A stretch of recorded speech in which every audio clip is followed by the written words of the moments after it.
so he knows what it's like to ride a wave. And I used to ride the boards. You know what this really feels like? Riding the whales. I feel like I'm just riding them.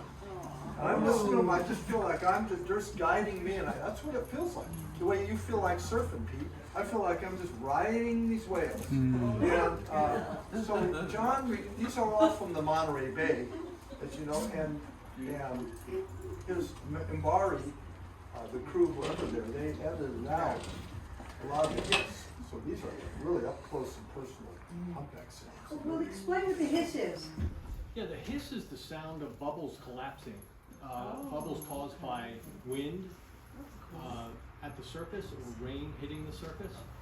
And that's what creates that background hiss. And sometimes it's beautifully quiet. The background's beautifully quiet and we don't need to filter at all for something like this. When I heard that particular sound, I said to John, "Oh, is that a passing motorboat?" And he goes, "No, that's them." So it's the bubbles? Oh, that's the background hiss, yeah. The background hiss. But that last, that's right. Sounds like motorboats. That last strange sound is produced by them, and all of this is them moving air past tissues that vibrate, but they don't release the air to the environment. They can move it between air spaces back and forth to create sound. And I thought it would be fun to spend just a couple of minutes. So that was one whale song, one whale. Every sound you were hearing was from a single whale changing its pitch across 8 octaves. They have that range. Yep, it does. The most Yeah, that was one continuous song. And one of their songs, patterned, can last for more than half an hour. They can repeat a song again and again with some degree of improvisation for up to a day. And as Roger Payne taught us, they time their surface breathing so they don't interrupt the cadence of the song. Wow. Is there any particular time of year that happens? Is it mating just in general? Most song is at its peak in terms of how much individuals produce during the mating season, which is winter. However, we hear them singing 11 months out of the year here, so it's not just about the mating season. I personally think they're having fun. None of this is surface sound, it's all underwater. Yeah, these were recorded at a depth of 900 meters in outer Monterey Bay, but the whales, when they're singing, they aren't too deep. They're maybe 15 to 20 meters deep when they're singing. And what I thought I'd do is really, if I could take a couple of minutes, just speed up the song, because it's hard for us to hear the timing of a whale song on whale time, because time unfolds more slowly for them than it does for us. So if we speed it up, though, we get immediately a clearer sense of why we call it song.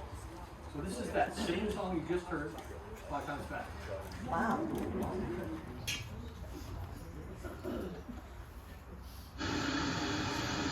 And the pitch is up 5 times. Yes, the pitch is up too. So you're going to hear a higher pitch as well. Sounds like bird calls.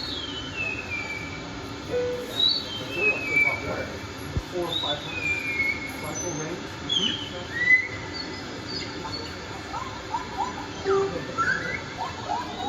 She's looking around. Where's the bird right now? That's so cute. What is that? What is that? What is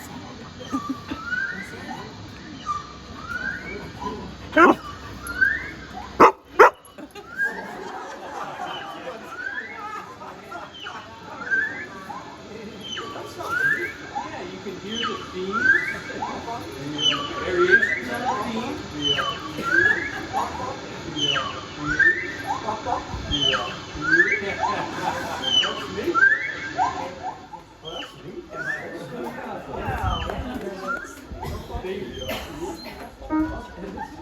A new theme.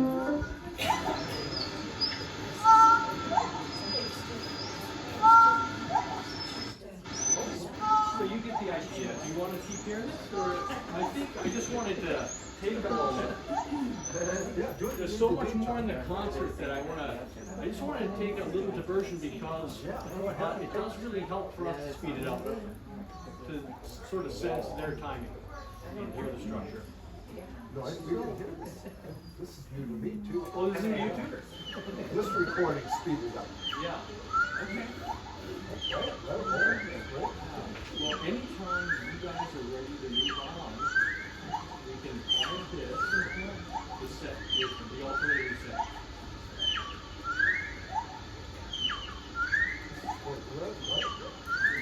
What's another minute or so? Less than a minute. Just let it play. Sounds like bird calls. That's neat, John. Very neat.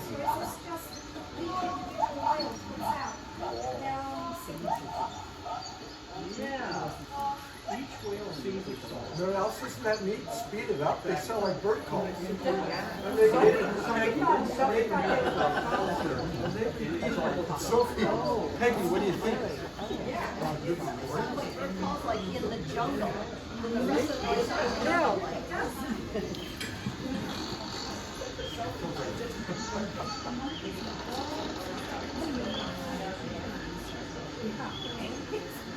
Okay, there we go. Yeah, that was that 15-minute song in 3 minutes. You can hear those clicking sounds at the So end. we It had sounds a like. great question from Don. Want to repeat that question, Don? Are they expecting expecting a response from that, or is every song just different for each whale? So they sing their song kind of regardless. But what's fascinating is that a population that inhabits a region of the ocean will share a song. They all sing the same song. But that song continuously evolves as they listen and incorporate new elements that they hear, particularly along migration routes. When they are migrating long distance, thousands of miles, they will encounter other populations that sing a different song. And they'll incorporate some of those elements, and that song just continuously evolves. And so we do describe that as cultural transmission. The most, yes, please. So when you were saying earlier that when they have an abundance of krill, they make a certain sound. Is that a sound of delight, or is that calling his buddies? Repeat the question. Yeah. When they Let John when repeat they the make question. yeah, okay. Okay. Yeah, so the question is, we're going back to the blue whales, when they make that certain sound associated with foraging or feeding. Are they stating something about how good it is? It does sound like yum, I gotta admit, that down sweet. But what we learned, and this is research in collaboration with Stanford and the Naval Postgraduate School, what we learned is that sometimes blue whales come together in unusually large aggregations. Like, picture being able to see 40 blue whales from the deck of your boat. You know, 40, 300,000 pound animals. All foraging in the same place. I saw 30. That's pretty awesome. Nick and I saw 30 in the Sea of Cortez. Sea of Cortez. We Oh, saw 30 out here. Oh, It's Peggy been saw many 30 on. years. yeah. We yeah. didn't move all day because they were just, I think there was like 32 or 33 of them. Yeah, it's kind of a rare treat to get to be able to see that many in such a small space. Yeah. But what we learned by listening to that sound is that when they come together in large numbers, that sound is produced at an unusually high rate. We're hearing it a lot. And what we observed was, when the foraging conditions are good, if just one whale discovers that, they share the information. And other whales will stream in to the same place so that they can all take advantage of it. Because no one whale could consume all that krill. So they all benefit. And the next time, you know, a whale is hungry, one time it could provide the signal to call in its peers. The next time it could listen and follow the lead. And that's really critical because they need these very dense swarms of krill, and they're hard to find. So if you have many whales searching a vast environment, you're greatly increasing the efficiency of encounter and the efficiency of foraging. So they cooperate. How many pounds of krill does one, let's say a blue whale, consume in a day? Yeah, it's a range, but it could be anywhere from, you know, a bad day, 0, to up to more than 20 metric tons. Each metric ton, Is there that much krill out there? 1,000 kilograms, more than 2.2. 2,000 pounds. Yeah. Yeah. Wow. 2.2. So it's a lot of krill, and you know, they specialize. When they open their mouth, what they do is, so these krill swarms are down often near the continental shelf break depth, where the surface ocean floor starts to drop off steeply. And they find these dense krill swarms, maybe 10 to 20 meters thick.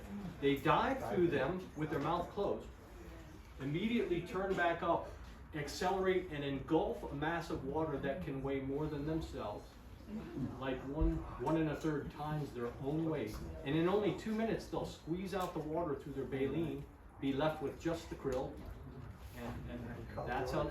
And on a single breath hold, they might do that 10 or more times. Wow. So that's all it is. Yeah. So the blue whales don't use the clicking, that was the orcas, was that echolocating? And the blue whales use bubbles to fence in and rein the krill, right? Off Alaska, humpback whales use bubble nets. They swim in a spiral, release bubbles. The fish stay inside that air bubble They net. still do it here too, right? Not bubble net feeding. Oh, okay. It's been But- seen but- very but- rarely. Oh, here? Yeah, just, I know a few captains that have seen it, I have not seen it, but it's very rarely seen, but it has Fantastic. happened. And it was even seen once by one of my captain's friends in Maui. There's no food there, You know, she worked on the research team that I had, but there was a lot of bait fish under a boat, and so it has happened. Yeah. Well, your colleague Fred Sharp has seen incredible behavior with air. Humpback whales using air. Yes, yeah, I'm Right? hoping to get him back down here, he just had surgery, so I just talked to him today. Yeah, I mean, just since you bring it up, a colleague of Peggy's, Fred Sharp, Who spoke last year? who spoke at Whale Fest last year. Right, the rings. Yes, colloidal rings, like smoke rings.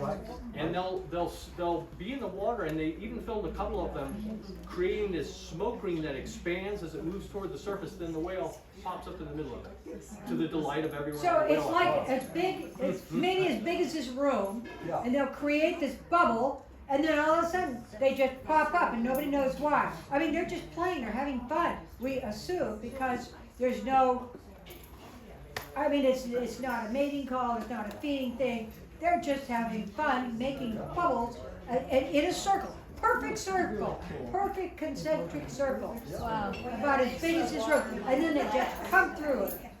It's fascinating, huh? Yeah.